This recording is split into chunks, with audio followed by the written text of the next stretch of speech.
Јас сум Андријана Стојчевски, следуваат минути за саботна хроника. Во ова издание на емисијата ќе ви ги прикажеме најактуелните случувања кои ја одбележаа оваа недела. Внимание ќе му посветиме и на разговорот што го снимивме со Марина Матеска од Црвениот крст на град Скопје, а ќе ја опфатиме и темата за донирање на облеката за ранливата група на граѓани. Разговорот ќе го погледнеме малку подоцна, сега следува информација поврзана со централното место за културните случувања во градот, Универзална сала. Долго очекуваната изградба ќе започне од следната година, а сегашниот изглед и оригиналноста ќе бидат задржани како и старото име на салата Универзална сала наместо Конгресен центар Александар Македонски, како што беше преименувана.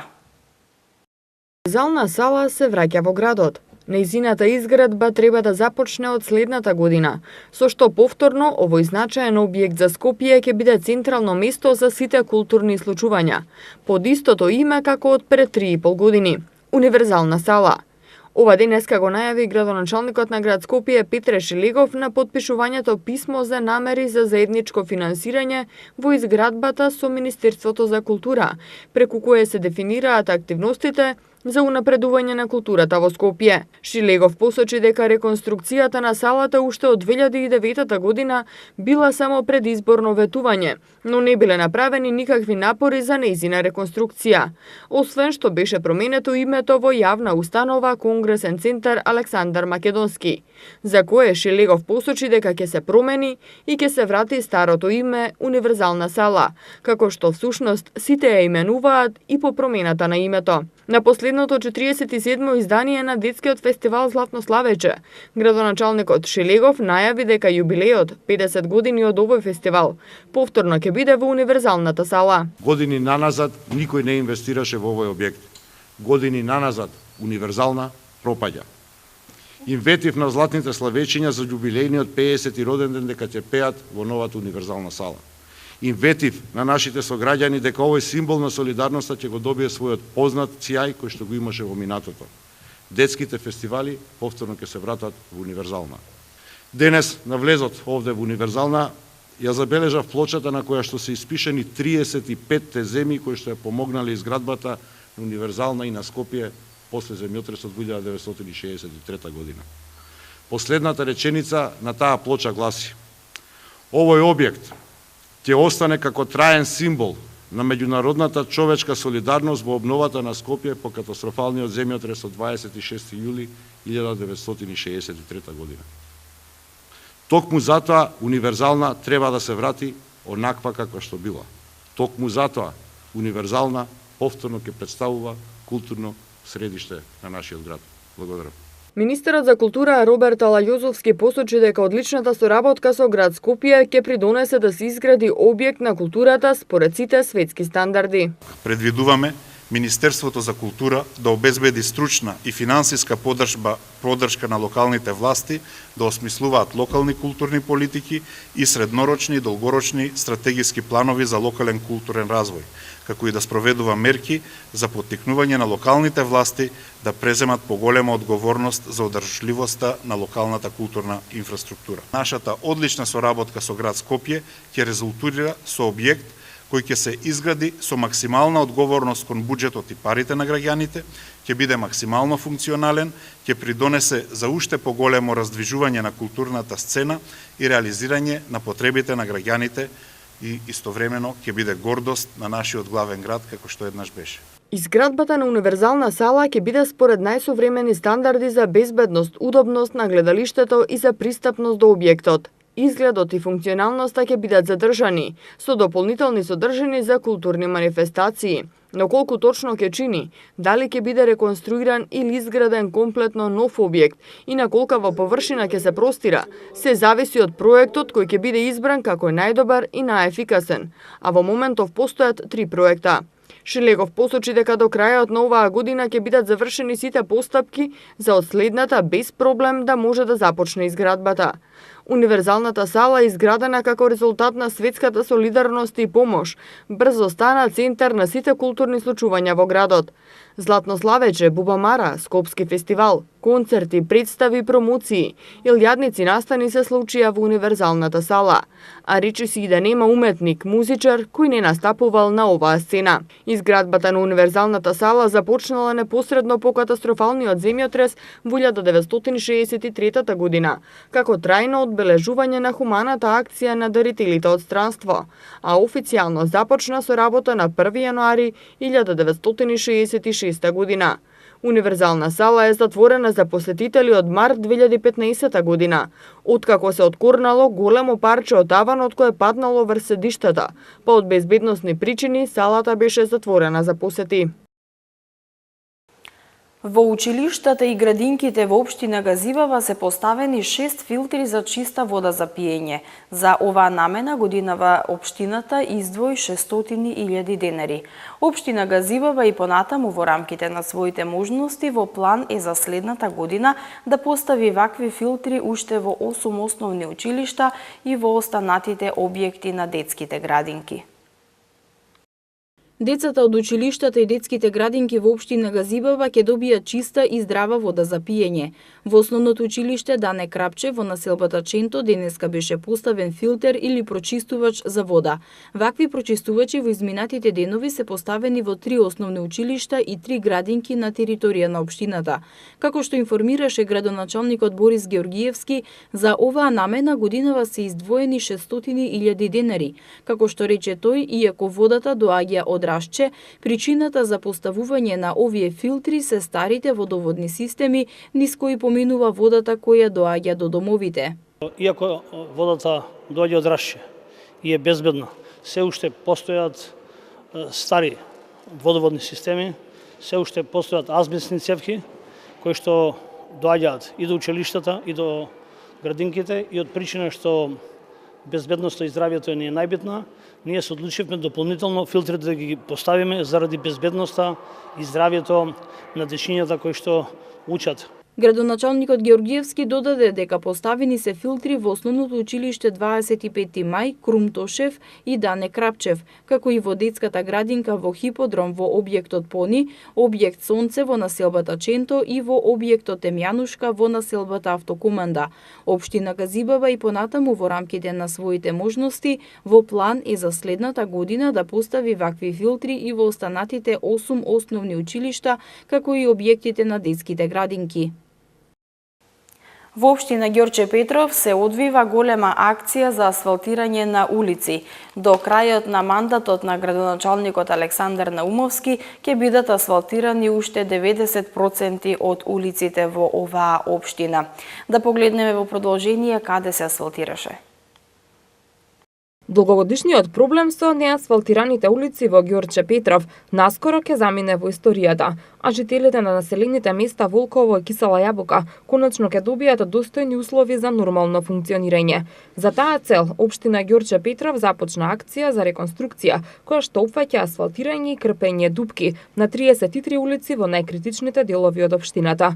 Како што информираше градоначалникот Александар Наумовски, очекувањата се дека до завршувањето на неговиот 4-годишен градоначалнички мандат, 90% од улиците во Волково ќе бидат асфалтирани. Единствена пречка во моментов е изградбата на фекалната канализација. Веќе е започната акција на асфалтирање на 33 улици во руралниот дел, кој што опфаќа дел на улици во Стопански двор, повеќето во Кисела Јабука и во Волково, со што ќе го решиме до некаде горливиот проблем кој што го имаат граѓаните, што е жалосно во 21 век да газа се уште кал.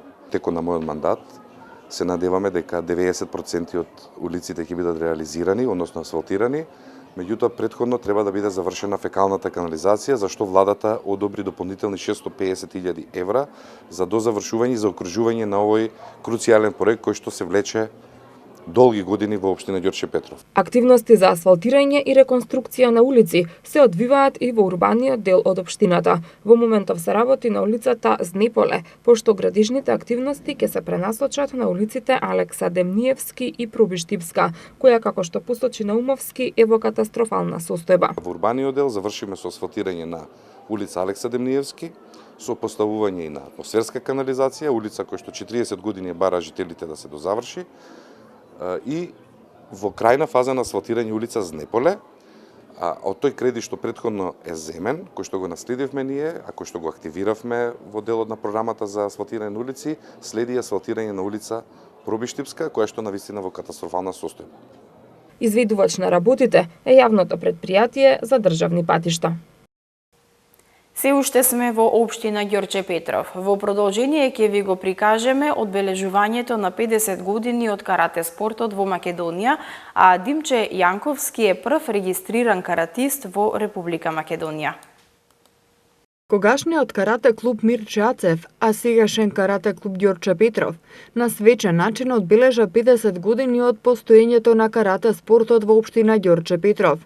Како прв регистриран карате клуб, на свеченоста на која беа доделени признанија, благодарници и плакети, присутните имаа можност да се потсетат на историјата и хронологијата на успесите што овој клуб ги имал и на ниво на Македонија и на југословенско ниво, кога секогаш бил меѓу првите 3 во Југославија. Градоначалникот на општина Ѓорче Петров Александар Наумовски посочи дека како општина ќе се залагаат во негување на спортот како правилен начин за развој на децата. Како општина и понатаму ќе се залагаме силно во спортот, особено би напоменал дека Ѓорче Петров секогаш имало подлога за борилачки вештини, за каратето, за боксот, за борењето, кое што на некој начин полека замрува, единствено со наши ентузијасти како Зоки Најдановски, кој што е еден од доаените на карате спортот во Македонија и поддржувач огромен на каратето во нашата општина, кој што се уште работи со млади категории.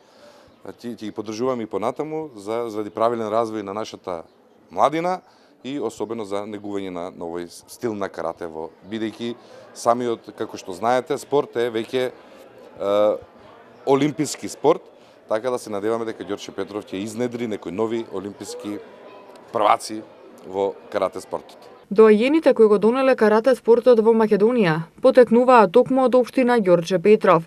Карате клубот Мирче Ацев е прв регистриран клуб со издадена прва книшка на надпреварувач од страна на Македонската карате федерација. Димче Јанковски е прв регистриран каратист во Република Македонија, а по првиот регистриран клуб во општина Ѓорче Петров, каратето се шири низ другите градови во Македонија. Тренерот Зоран Најдиновски, кој се уште работи со каратистите, се надева дека карате спортот во општина Ѓорче Петров уште многу години ќе опстојува и ќе бележи врвни резултати. Кога говориме за карате спортот во Ѓорче Петров, веднаш помислуваме на тие доајените кои што го донеле карате спортот воопшто како спорт, а тоа е далечната 1967 година.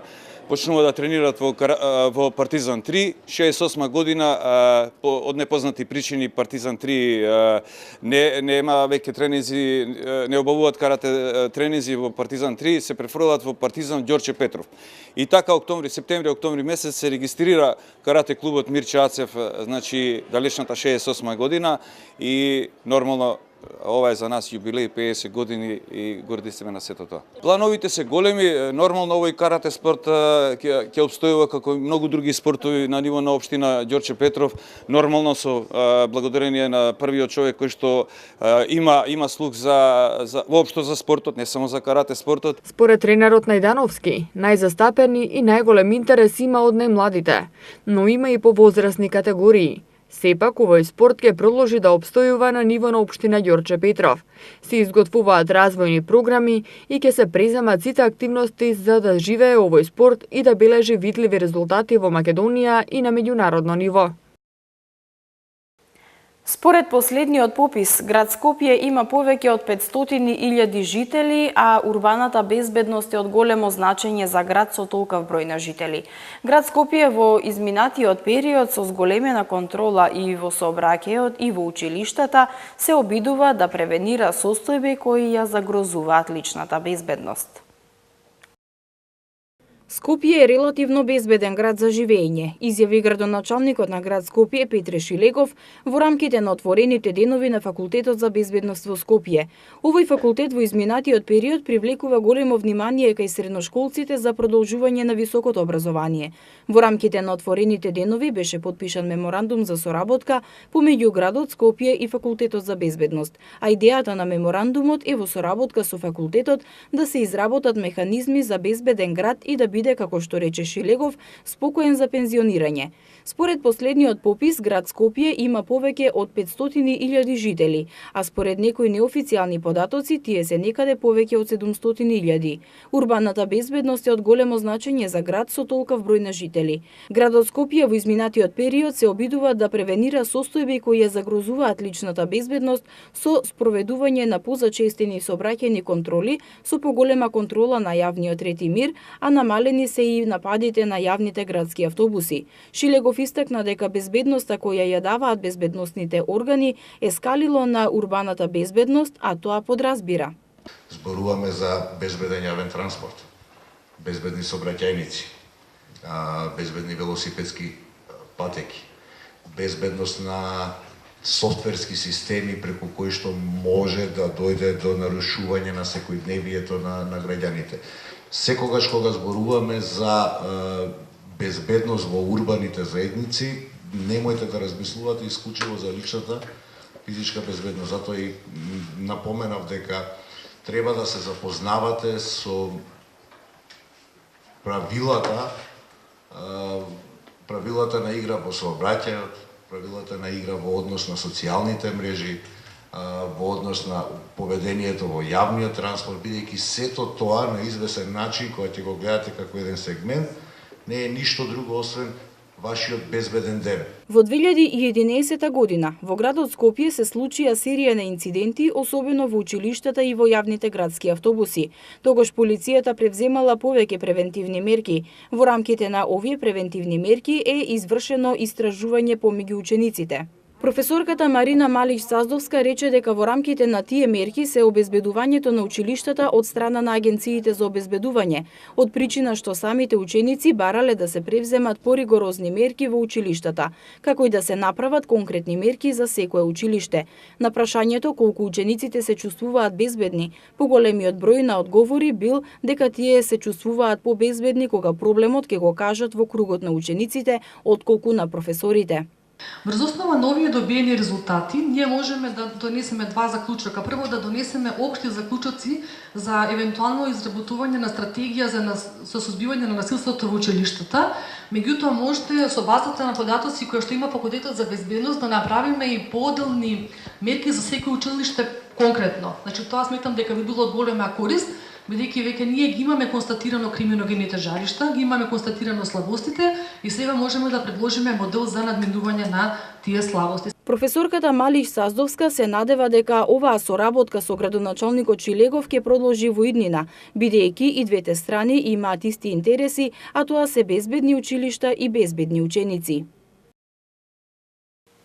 Прва Скопска беше присутна на една од акциите за одстранување на непрописно паркирано возило, каде што дознавме кои процедури се застапени при подигнување на возилото, какви се казните и дали постои селекција при казнувањето. Проблемот со немањето паркинг простор е голема мака со која секојдневно се соочуваат сите учесници во сообраќајот во Скопје, што пак резултира со блокирани тротоари, приоди, патеки, оневозможено безбедно движење на пешаците и на велосипедистите, на лицата во инвалидски колички, на лицата со оштетен вид и на родителите со деца. Решението за проблемот со непрописно паркираните возила најчесто се бара во одстранувањето на истите, со помош на пајак служба, што пак значи дека во зависност од прекршокот ќе треба да платите од 1500 до 3000 денари. Доколку платите веднаш, казната за непрописно паркирање изнесува 1500 денари, освен ако не сте паркирани на зелена површина.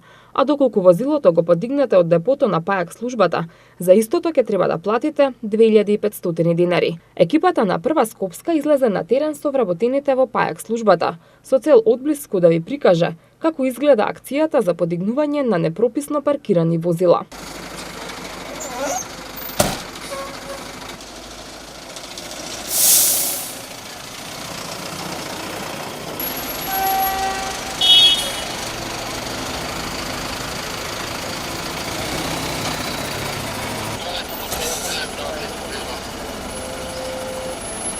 Како што ни соопшти Гоце Павловски, вработен во службата, секогаш постои однапред утврдена процедура по која се постапува. Ние прво информација добиваме од сообраќајната полиција.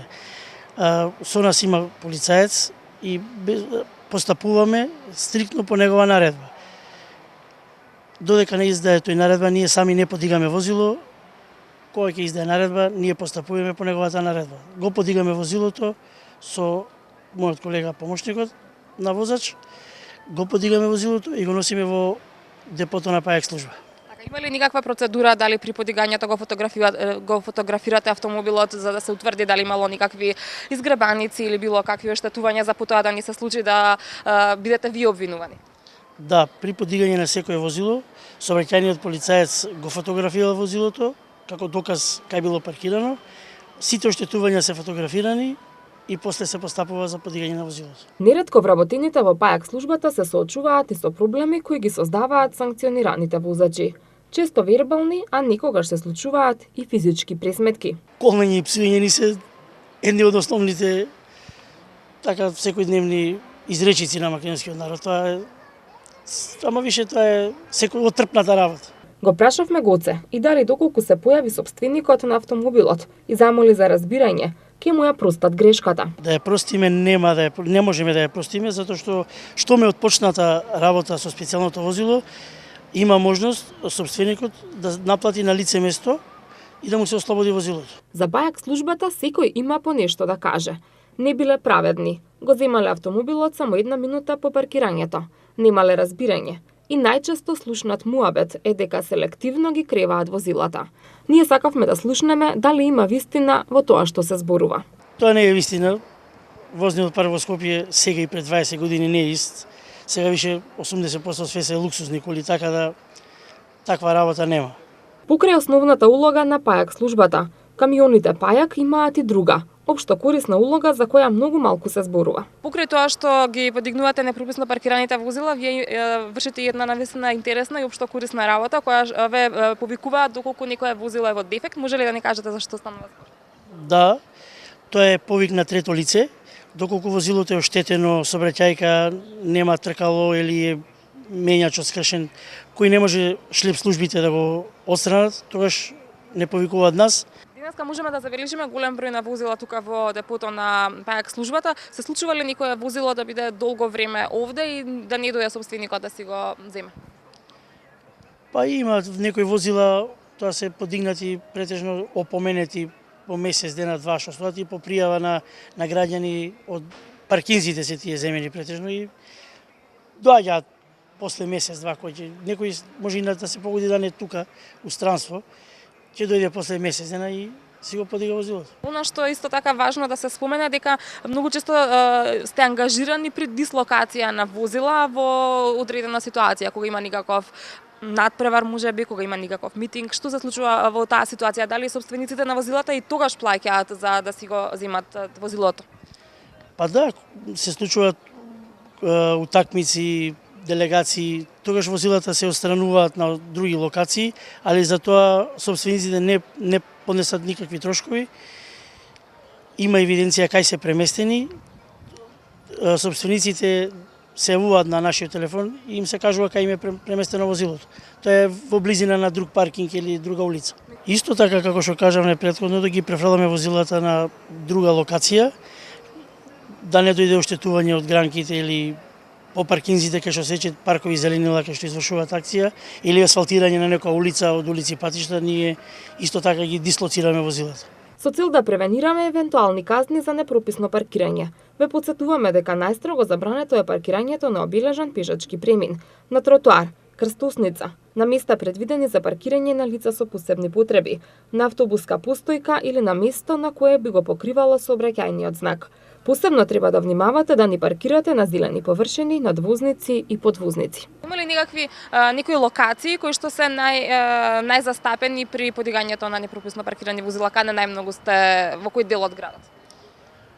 Па посебни локации нема. Ние постапуваме во цело градско подрачје, сепак тоа одлучува сообраќајната полиција. Пешачките премини, тротоарите, коловозите се прва пречка кај граѓаните пријавуваат. Велосипедските патеки исто така. се тие дел што прво интервенираме таму. И еден апел за крај.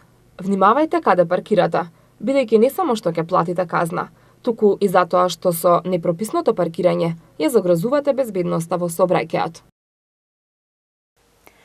Црвениот крст промовираше проект Копче, кој има за цел да обезбеди облека за лица во ризик по ниски цени, со продажба на ефтина облека која е собрана од пунктовите за донации, кои се поставени на повеќе локации низ градот. Во продолжение да погледнеме за што поточно настанува збор.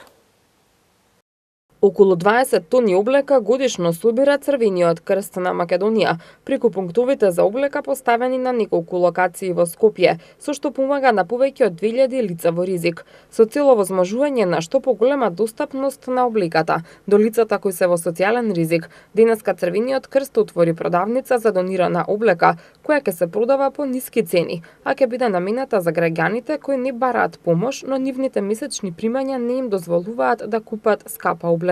Од Црвениот крст вела дека станува збор за една стрикна приказна, именувана Копче. Во продавницата ќе работат лица кои се исто така во социјален ризик, а средствата собрани од продажбата на облеката ќе бидат наменети за одржување на истата, како и на целокупниот проект Копче. Идејата е дека овие символични цени и оној приход кој што ќе го генерираат ќе бидат исклучиво користени за одржливост на самиот проект, а тоа е во рамки на проектот да се поддржи мини работилница која ќе функционира се со цел подарената облека која што ќе биде оштетена, да биде поправена, исто така подоцна, истата да биде добро исчистена, испеглана, добро сортирана и навистина во оваа поинаква продавница да најде убаво место каде што на некој начин ќе го заштитиме комплетно интегритетот на луѓето кои што сакаат да бидат дел од овој проект. Покрај социјалната и хуманата димензија, проектот Копче е значаен исто така бидејќи овозможува и еколошки здрава средина. Како што објаснува Сузана Тунава-Пауновска од Црвениот крст, неупотребливата облека ќе се рециклира за реупотреба. Целокупната облека која што ќе се донира во Црвениот крст и која што ќе биде на некој начин неупотреблива, ќе се рециклира, значи од незе ќе се изработуваат дополнителни производи кои што секако ќе бидат во вид на простирки, черги, прекривки во стилот на пачворк стил и сето тоа повторно ќе се донира во институциите каде што имаме сместено лица со посебни потреби, деца, сираци, институции кои што на некој начин сакаат да ја раздубават средината во која што престојуваат лица во ризик или болни, стари, изнемоштени лица. И наспроти големиот број на хумани граѓани кои донираат облека која им е непотребна, но е сепак употребливаа. Постојат и такви кои за жал ги уништуваат пунктовите за собирање облека. Црвениот крст апелира да не се уништува тоа што некому му носи радост.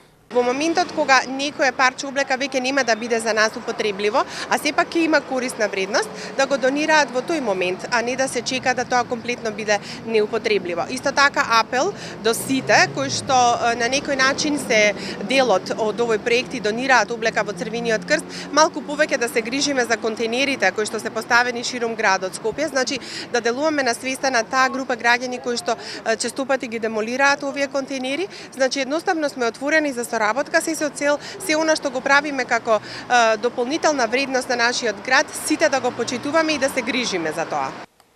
Остануваме на истата тема. За подетално да дознаеме што е Копче и како ќе функционира, го посетивме и разговаравме со Марина Матеска од Црвен крст на град Скопје.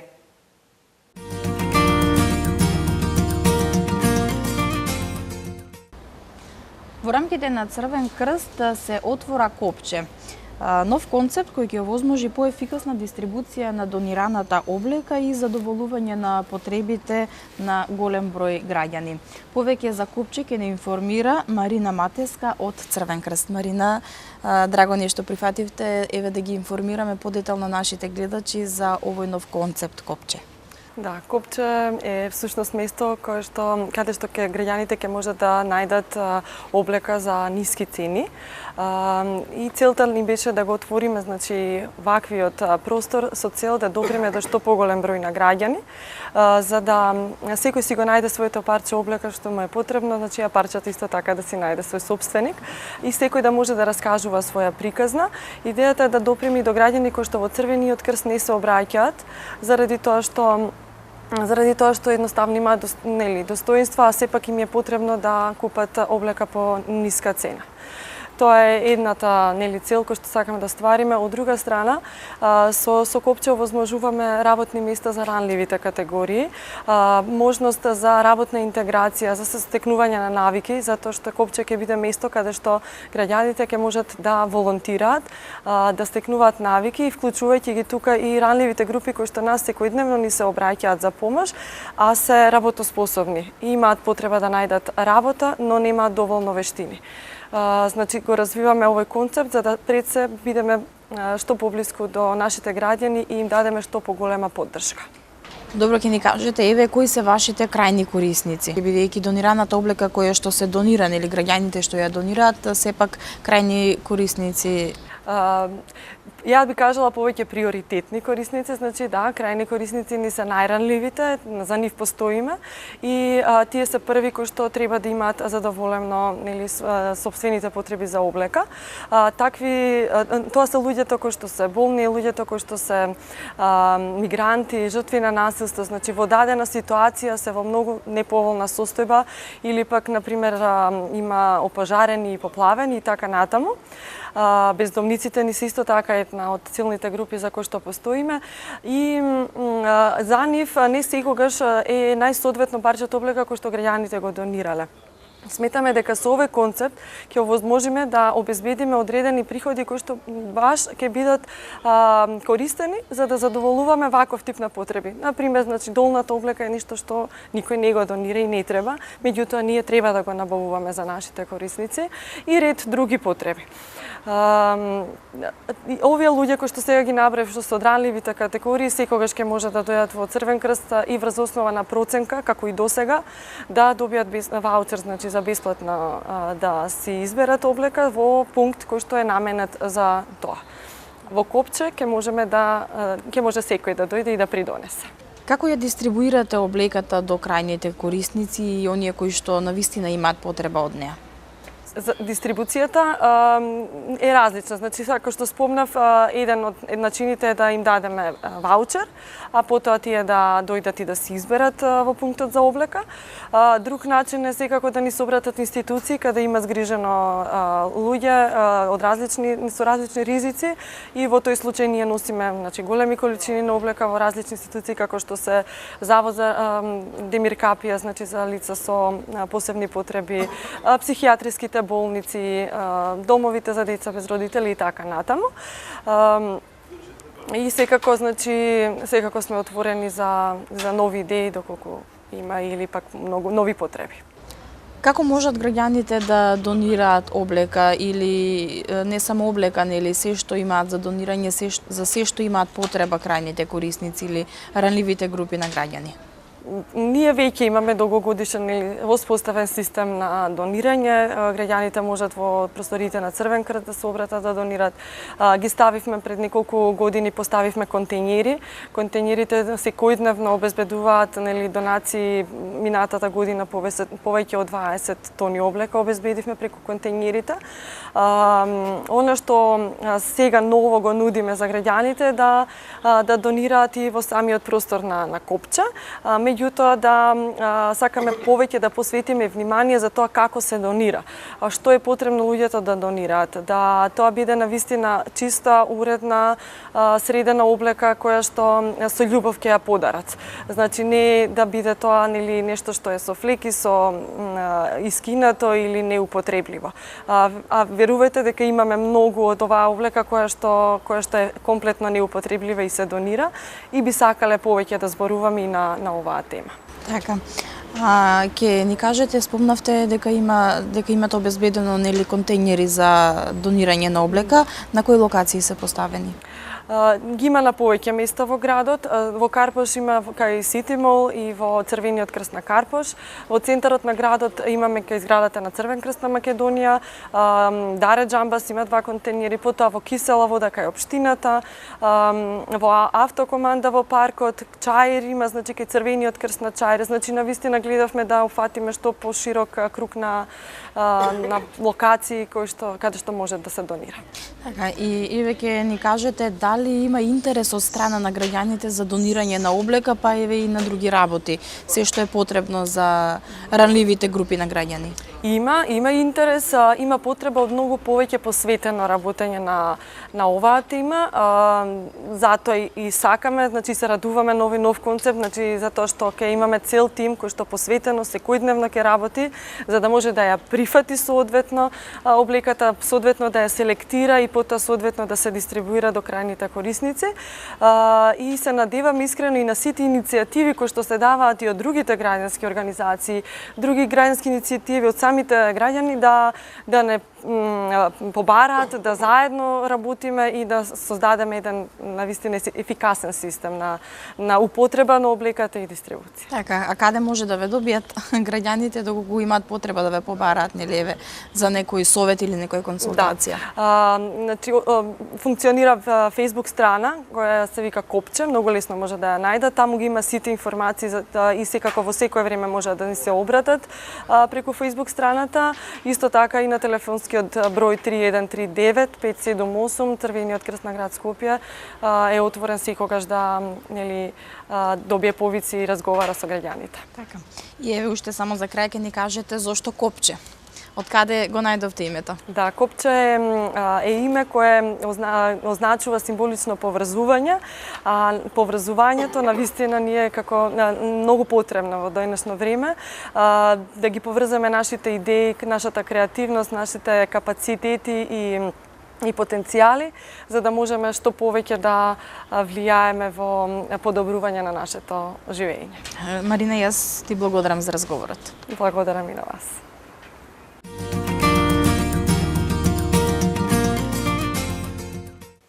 За крај би ви порачала, доколку имате облека што вие не ја употребувате, а може да се користи и понатаму, не ја чувајте во плакарите, туку донирајте онаму каде што навистина има потреба.